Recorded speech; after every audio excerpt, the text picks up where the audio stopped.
아들 호적 올려야 600억 원 재산 추정 정우성, 문갑이 자 둘러싼 상속 양육 재산 분할 쟁점 3가지. 모델 문갑이가 출산한 아들 친부가 배우 정우성으로 확인되면서 정우성 재산을 둘러싼 상속인, 양육비, 재산 분할 등이 쟁점으로 떠오르고 있다. 약 600억 원으로 추정되는 정우성 재산 향배도 관심사다. 스포츠서울은 이혼 전문 변호사에게 자문한 내용을 토대로 법적 경제적 쟁점을 정리했다. 쟁점 1. 정우성. 가족관계 등록부에 자 등록해야 인정 안 하면 강제 가능. 친부가 정우성이다. 문갑이 아들이 정우성의 유일한 법적 상속인이다. 법률사무소 형설 양윤섭 대표 변호사는 상속 순위에 따라 정우성이 사망할 때까지 법률혼을 하지 않는다면 이 아들이 유일한 상속인이 되는 게 맞다며 가족관계 등록부에 자녀로 올려야 한다.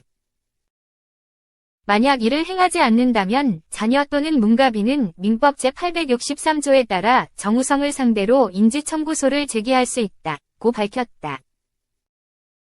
혼외자와 관계없이 재산 상속을 받을 수 있다. 친자라는 점이 중요하다.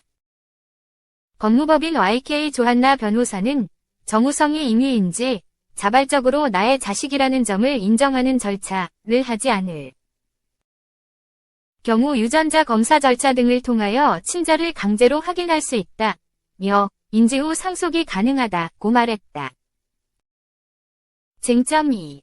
양육비, 통상 월 300만 원, 400만 원 지급 사례도 있다. 양육비도 쟁점이다. 지난 3월 출산했기에 자녀는 생후 8개월 차에 접어들었다. 현재까지 매월 양육비가 얼마나 지급됐는지 알려진 바는 없다. 양육비는 산정기준표에 따라 표준 양육비가 계산된다. 가산, 감산 요소 등이 고려된다. 양육비 증액은 의무는 아니다. 법원에 의해 양육비 산정 절차를 거쳐야 한다.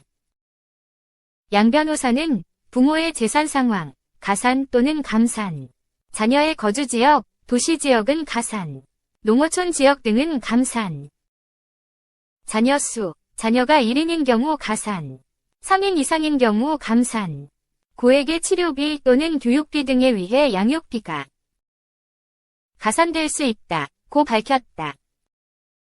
최대 400만 원까지 지급받을 수 있다는 이야기도 나왔다. 조 변호사는 수익이 더 많은 경우에 양육비 산정 기준표보다 더 높은 금액으로 산정 가능하다며 400만 원 이상 인정받은 사례도 있다고 전했다. 쟁점 3. 혼인 시 최대 300억 원까지 재산 분할 가능? 법조계 의견 엇갈려.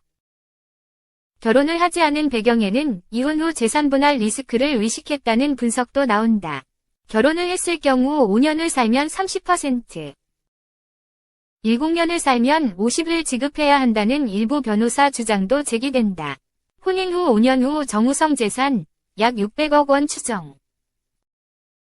가운데 180억 원을 10년이 지나면 300억 원까지 줘야 한다는 계산까지 나왔다.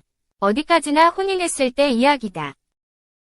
법조계에서 의견은 엇갈린다. 양 변호사는 정우성 사망 당시 배우자가 없다면 모든 재산은 자녀에게 상속된다며 우리 법원은 일방이 특유재산을 갖고 혼인하더라도 5년 내지 10년 이상 혼인관계를 유지할 경우 다른 배우자가 재산 유지에도 일정 기여를 한 것으로 보아 재산 분할을 인정하는 추세이기 때문에 그러한 해석도 존재할 수 있다고 답했다. 정우성이 보유한 재산은 특유재산, 부부의 일방이 혼인 전부터 가진 고유재산과 혼인 중 자기 명의로 취득한 재산. 이란 점에서 수백억 재산 분할은 어렵다는 지적도 나온다. 조 변호사는 재산 분할 기여도는 혼인 기간, 혼인 초기에 부담한 재산 비율, 혼인 공동재산에 대한 기여, 가사 양육 정도, 생활비 부담 비율 등을 종합적으로 고려하기 때문에 사안에 따라 다르다며 정우성이 혼인 전 현재 보유한 재산은 원칙적으로 특유재산이라 현 상황에서 혼인한다고 하여 재산분할 대상에 바로 포함되지 않는다고 선을 그었다.